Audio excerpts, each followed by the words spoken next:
Hey guys, this is Northville Tech. In this video, we're going to show you how to accept an offer from an investor on Lenme. If you don't have a Lenme account, we will put a link in the description for you to sign up. Also, don't forget to click subscribe and hit the notification bell to never miss out our future videos. To start, open the app by tapping on it. Once the app is open, you'll see a notification for new offers. To proceed, tap on Check It Out. Now, review the offer. If it's good, tap on the Accept This Offer button. Lastly, read and review the borrower registration agreement. Then tap on Agree and Confirm. That's how you accept an offer from an investor on Lenme.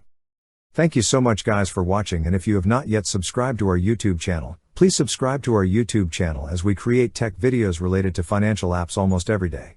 Also check out our website northvilletech.com for great tech articles, and our recommended resources in the description below for various sign-up bonuses.